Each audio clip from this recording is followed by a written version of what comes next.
Hello and good evening and welcome to Business Plan Academy for Veterans and Entrepreneurs. This is week 2, um, session 1.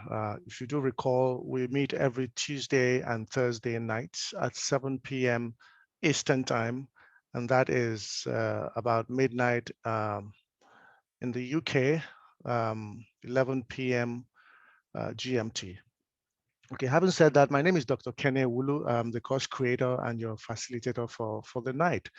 This is just a Q&A session, as always, 15, 20 minutes, just to give you guys a chance to ask whatever questions you might have as you focused on your week's assignments. This week, the assignment is on business registrations, the steps and the timelines, as you can see from the screen that I'm sharing. We're basically going to be looking at what you need to do to not only select your business name, but start the registration process. Having said that, I'm going to be sharing with you a document which I feel will be very useful to us today. So I'm going to start with deciding on a business name, okay? As you can see on your screen, we shared this last week. That should have started last week. And that's why I shared it early last week, so that this does take a process, 7 days, 10 days. And I wanted you to start last week and then get it done by the end of this week, it's done. So if you started the process last week, you should be receiving your business name in the mail or by email or something. Just a notification to say that the name has been saved for you. And that allows you to go on to other processes. If you haven't, you're not late. You can start the process today and you'll still be able to have it saved for your company over the next couple of days. So as you can see from your screen, you need to first of all select a relevant business name. And as I said last week, you need a name that typifies what you do, that is not too narrow to constrain you should you in the future want to add on to the type of businesses or services that you offer. Okay, conduct an online search. Just go in there, conduct an online search. I'll show you links tonight on how to do that in the different continents. And that online search determines whether the name you've selected already exists somewhere in the world. If it has, then you have to tweak it a little bit until you find something that is unique. Okay, and of course, you see several options as you go in. If you're in the United States, you'll see the Secretary of State's office. And then you go to the business name database and then click on that and just follow the prompts. If you're in some other countries of the world, like if you're in Europe, I will show you something here again. There's some links here. If you look here where my cursor goes, let's say, for instance, you're in Denmark and you're trying to open up a new business. This is a link you go to, danishbusinessauthority.dk. You go there, it will open you up and show you exactly what links to click on to check whether the business name you like is available. And if it's available, it gives you an option to save it for yourself and maybe pay for it immediately. Okay. If you're in the United States, I've arbitrarily chosen a state. I don't live in Oregon, but I've chosen Oregon. You go there, you'll see also the link sos.oregon.gov/business. As I repeat, sos.oregon.gov/business. That takes you to the state of Oregon, and you follow the prompts to select your business name and to register for that. Now, if you're in Africa, I've also arbitrarily selected Uganda. If you go there, you'll see ursb.go.ug/name-search. You click on that, it takes you into the Ugandan Corporate Affairs Commission, and there you're able to fill out the forms online, make your payment online. So it's the same process, no matter what part of the world you're in. Thank God for the social distancing. Most facilities, most agencies have gone fully online right now because of the demands of social distancing. Now, having said that, I'm going to go to this second one to show exactly how you register and incorporate your business name. So if you come with me, you'll see that once you select and reserve your business name, you have to register it or incorporate it in a timely manner, okay? You got to be decisive about that, otherwise you might lose the name. When I say that, I really mean it. And that's why right here, I have on this statistics here, I put in this statistics here to show you exactly how competitive it is, okay?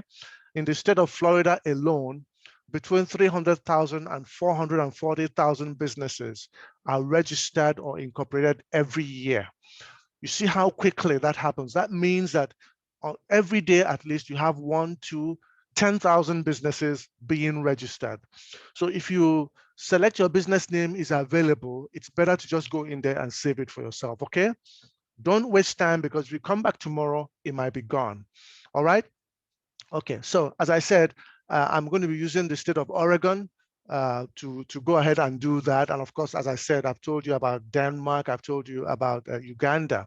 You just follow the prompts, okay? Last week, I shared with us the different types of business ownerships. And I'm just going to scroll down a little bit here for you to see those different types of business ownerships. The first one is the sole proprietorship. Okay, it's a one man or one woman business. You're doing that for yourself, okay? It's easy to start, okay? The only problem now is that you're liable. Your professional liabilities mix up, intertwine with your personal liabilities. So if you have issues professionally, then you have to, out of your own pocket, pay for those things. So you don't have a limited liability when you're a sole proprietorship, okay?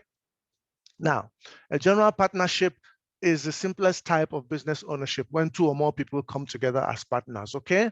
You have a limited partnership and you have a limited liability partnerships. Again, the limited partnership means that the person's liability is limited to the fixed sum, okay? And of course, the limited liability partnership has one partner has an unlimited liability, while the other, all the others have limited liabilities. Now, the most commonly used type of business name or entity is a limited liability company, okay?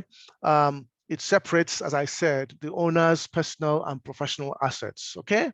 If you get hit with a lawsuit or you go bankrupt, your house, car, and personal piggy bank, they're safe because they are separated from your professional ownerships, okay? That's what a limited liability company does for you.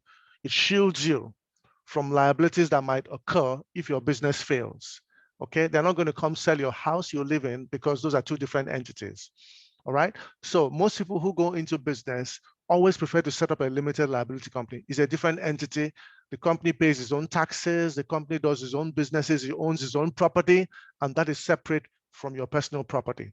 What happens here is that that company now pays you a salary as the owner or as a principal officer or whatever your designation may be. You might decide what your salary will be, and that company pays you your monthly salary for working for the company. Now, an S corporation, there are different types of corporations. You have the C corporation. It's just a regular corporation, okay? The only thing about that is that the corporations have an advantage when it comes to funding, okay? They have stocks and people buy into that, okay? They buy stocks as part owners, and that's what corporations do. Now, there are 2 types of corporations, or 2 main types of corporations, the C corporation and the S corporation, okay? The S corporation shields you from double taxation. The C corporation taxes you as a corporation and then taxes you as a person.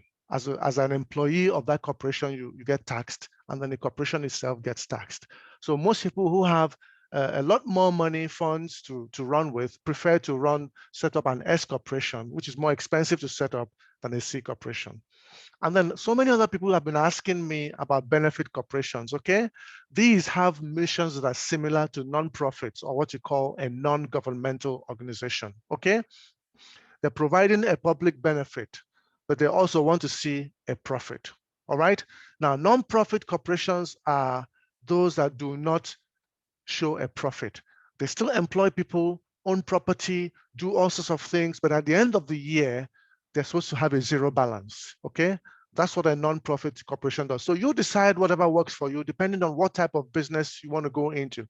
Some of us have retired, and all we want to do right now is to get into a nonprofit that can help the poor or can help the displaced or the homeless. And that's a great thing to do. But whatever the case is, just decide the one that suits, that is relevant to what you want to do, and go in there. Now, having shared that with you, I want to go ahead right now and share with you the different types of corporate registration bodies. I'm going to Denmark right now. And when you go to Denmark, as you can see in Denmark, this is the link for Denmark, okay? If you just type in on Google, registration, Corporate Affairs Commission for Denmark, you'll get something like this, okay? Business in Denmark.danishbusinessauthority.dk. Once you get in there, it tells you exactly what you need to do, addresses, phone numbers, emails to ask questions, and what have you. So I'm going to leave this a little bit on the screen for you to see and maybe take a screenshot. But for those of you who are already in the course, this is part of your download. So you just go to registrations, which is module number 2, and you see materials there. You go in there and download everything there. This is one of them, okay? Now, if you are in the state of Oregon, this is what you do. You go to the official website of the Oregon Secretary of State. And this also applies to if you are in any state in the United States. Just type in official website of Texas Secretary of State, Alabama Secretary of State, Hawaii Secretary of State, whatever the state may be, New York Secretary of State, Arkansas Secretary of State, whatever the case may be, you just go in there and it gives you these links and you can follow to register. You're going to see links to see to find out whether the company name you selected already exists. You're going to see links to save it for maybe a week without payment. I'm going to see links to go ahead immediately and grab it for yourself. Okay, so everything can be done online from the comfort of your living room nowadays. Excuse me, nowadays, this is 2021, that's how things work. Now I'm going to share with you the last of the links that I have. This is the link for Uganda. All right, as you can see, this is Ugandan Registration Services Bureau. All right, and when you scroll down a little bit, you see forms, and these are the forms you see, and you can see business registration forms, civil registration forms, intellectual property forms, and all sorts. What you're interested in is business registration forms. So you click on that, that's a link. And again, just like in any other country in the world, you're able to get into the database, search to see whether the company name you selected exists. If it does exist, then you can retweak your company name and search again until you find something that doesn't exist. Then you go ahead and save it for yourself. Okay, some countries and regions have an option where you can save it for a week, or you can save it for a couple of days. Others don't have that option. And so that means once it's available, you got to grab it immediately because it's not yours. All right. So having shared all this with you, I'm going to go ahead and move on. What I want to share with us right now is it is very important for us this week to pursue our business registrations. All right. When you pursue our business registrations and get it done, we're able to get into the things we will do next week, which is your uniform resource locators, URLs. URLs are what allow you to get an official email address that makes you look corporate and serious, okay? Without the URLs also, you can move into things like opening a bank account or getting a tax identification number. So it's important to get your name secured. Once you get your business name secured, you know that this business name belongs to you. You pay for it. It might take a week or two for it to come in the mail or by email or what have you. And then you can go ahead into the next stage. So over the next 2 or 3 weeks, that's what we're going to be working on. After business registrations this week, next week, we're going to be working on URLs. And then in week 4, we're going to be looking at TIN numbers and bank accounts. And then in week 5, we'll go into websites and e-commerce platforms. So that's the schedule that we have this week. As always, my chat box is open. If you have any questions, please respond there. For those of you that are on Facebook Live, I'll jump over there very, very soon to look at whether you have any questions. And if you don't have any questions and you want to ask questions much later, you can always send an email to support@kdeleadership.com. I'll respond to those emails and answer your questions and send you whatever links or whatever help that you might require. Okay, so having said that, I'm also going to be sharing one more thing with us before we close tonight. It's important for us, excuse me. It's important for us to understand that doing business as we move forward in this COVID and post-COVID era is going to be different, okay? Things have changed and they're never going to go back to the way we did them before. And so this is a learning process for virtually every business entity around the world. We are redefining the way we do business. We are pivoting and tweaking and adjusting ourselves to be competitive, okay? And the first thing about being competitive is that your company has to be found on the internet. Everybody is going to be on Google. Everybody's going to be on a different search engine looking for companies that can accord them the services that they're looking for, or they can buy the products from. If your company is not there on the internet, you don't have an entity fully registered, you don't have a business, a website, you don't have services set up there to help you buy and sell goods and services, then you can't do business going forward. It's a new era, it's a new dispensation. Even if you want to utilize Amazon to sell your goods and services, people are still going to have to need to find you, okay, get in touch with you, make an order from you on your online platform before you can fulfill their requests. So ladies and gentlemen, it's important that these processes over the next 2 or 3 weeks are done properly, carefully, and accurately, because that's the solid foundation that you require to do great things going forward, okay? You have to be searchable. People want to know that the person they're doing business with is credible, okay? It's not a scam artist. It's not going to run off with their money, all right? So, and that's that you're verifiable, you're credible.